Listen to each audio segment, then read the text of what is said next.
UFC 254 is coming up this Saturday night from Fight Island. There are a lot of great fights on this main card, which include a rematch of one of the worst referee stoppages ever, a couple of heavyweights trying to climb the ranks, a supposed title eliminator in the middleweight division, and of course the main event where the lightweight belt will be unified. We've also got 3 fighters making their UFC debuts, so call your buddies and cough up the dough.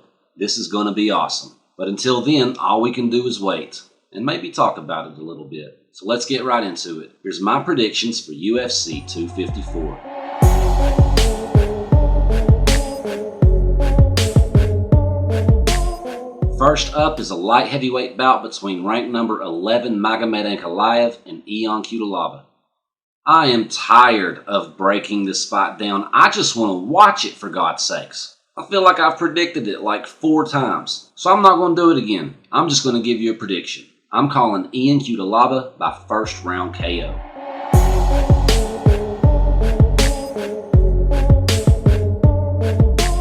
Next up is a women's flyweight bout between ranked number 5 contender Lauren Murphy and newcomer Lilia Shakarova.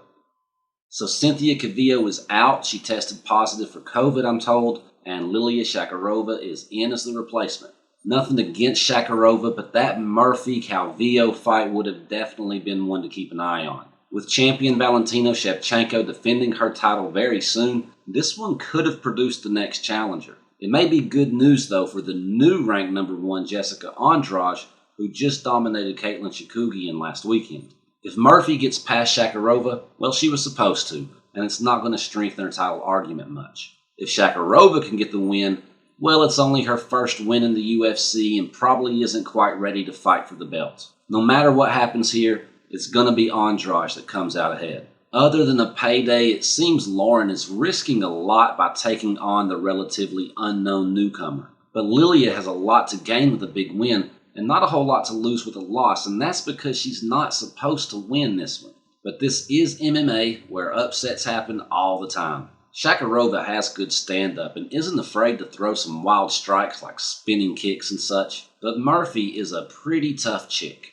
In her 17 pro fights, she's never been finished, and she's definitely had the harder strength of schedule. She also has an obvious experience advantage, not just in the UFC, but in general. She's 17 fights to Shakarova's 9. She's a former Invicta champion, she's on The Ultimate Fighter, and she'll be making her 10th UFC appearance. Plus, she's 8 years Shakarova's senior. It's a real bummer we're not getting ranked number 4 against number 5, but we get what we get, and we're getting another legit flyweight in Shakarova. I do think she's being tasked with a pretty tall order, though, and I would be surprised if she's able to pull it off. I'm calling Lauren Murphy by unanimous decision.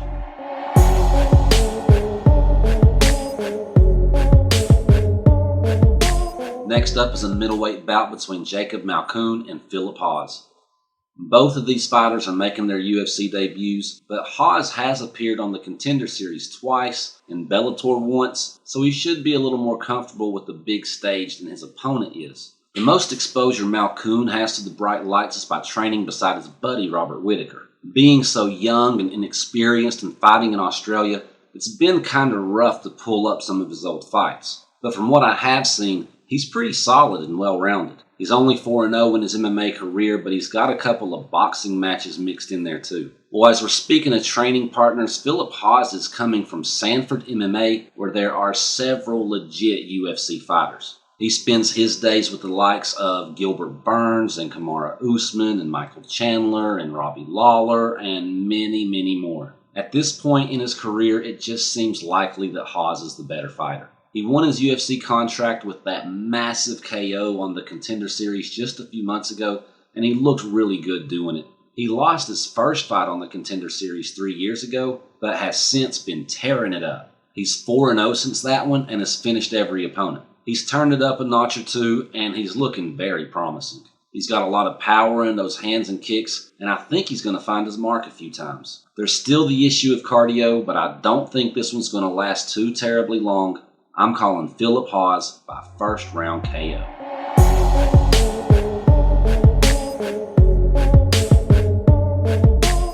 Next up is a heavyweight bout between the ranked number 7 contender Alexander Volkov versus number 10 Walt Harris.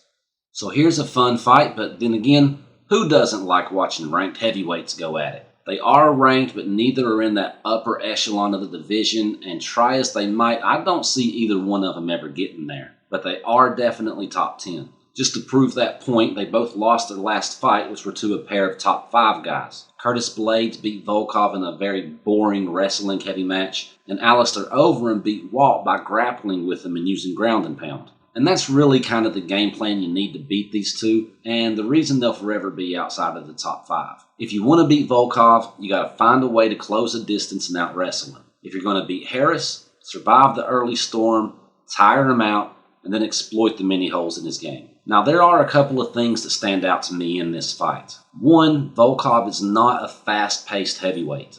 At 6'7", the dude is really tall and does a good job of staying behind his long jabs and front kicks. With Harris being more of a big bomb thrower as opposed to working his way in with combinations, I think he's going to have trouble getting close enough to do much damage. Point 2, all of Walt's wins have been by knockout, not a single submission or decision win is on his resume. And most of those came in the first round. 2 have been in the second round, but he's never seen a third round and won that fight. And point 3, Volkov is not an easily finished opponent. This will be his 40th professional fight, and he's only been finished 4 times. 2 of those were submission losses, and we already know that Walt isn't going to catch him in anything. So 2 out of 40 times, Volkov is lost in the only fashion that Walt Harris can win.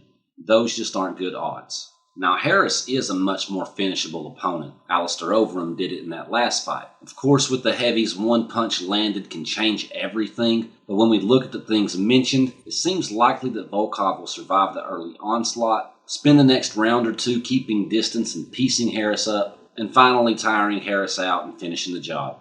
I don't expect a big walk-off KO, though. I find a ground and pound to the referee intervenes type finish much more probable. I'm calling Alexander Volkov by 3rd round TKO.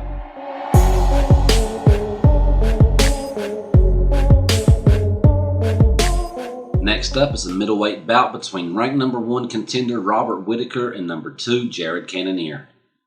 Here is another good one, and this is to determine the next challenger for Adesanya's belt. The former champ makes a quick turnaround from his 5-round fight with Darren Till, which was only like 2.5 months ago. That's fairly concerning because that was a tough fight where Whittaker did take damage. You'd think the number 1 guy could probably ask for a bit more time off, but I guess he's just hungry for that rematch against Izzy. So we've got one guy who's proven that he has what it takes to be champion, but he's spreading himself a little thin. And another guy who's a former heavyweight, weighing in like 50 or 60 pounds lighter than he did just a few years ago. We've got a very well-rounded fighter in Whittaker and a very powerful striker in Cannonier. So Cannonier left the heavyweight division where he was having some success.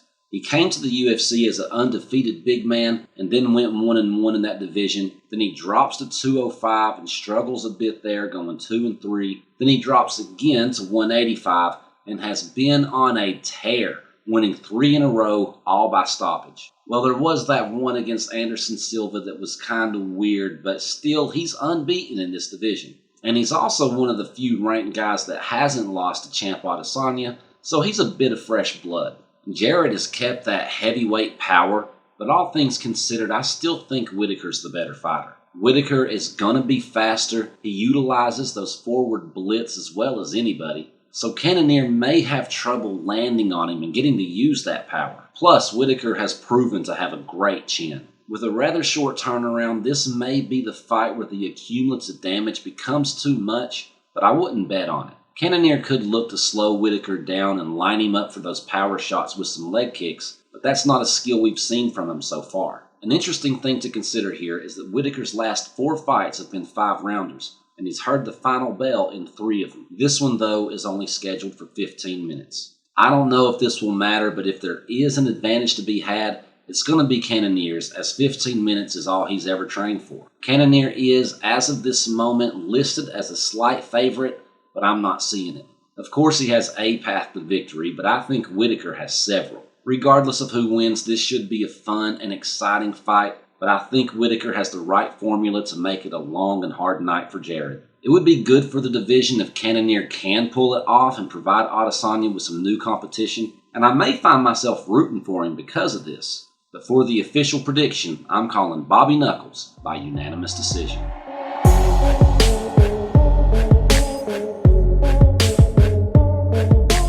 And for the main event, we've got a lightweight title fight between the champion Khabib Nurmagomedov and #1 contender Justin Gaethje.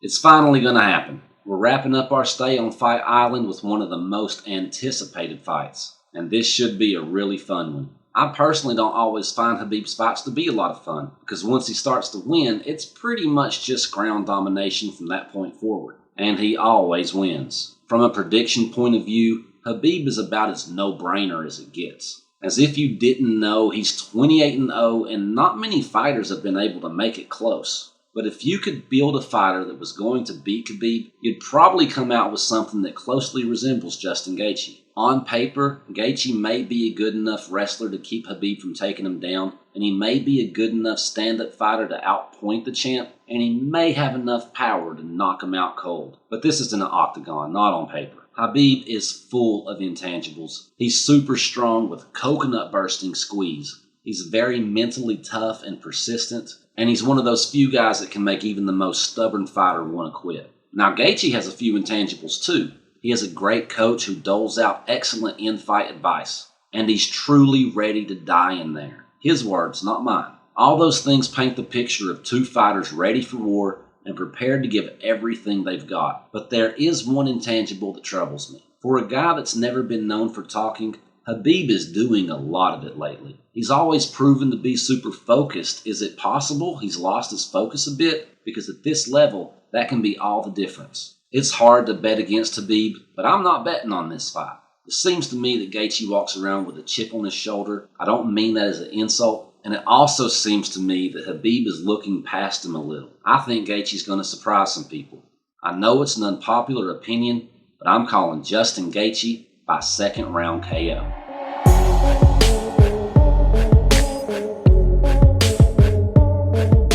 So there's my predictions for UFC 254's main card. A lot of great fights and fighters, and the undercard has a good share of them too. With guys like Alex Oliveira, Casey Kenny, Liana Jajua, Nathaniel Wood, Stefan Struve, you're going to want to tune in early.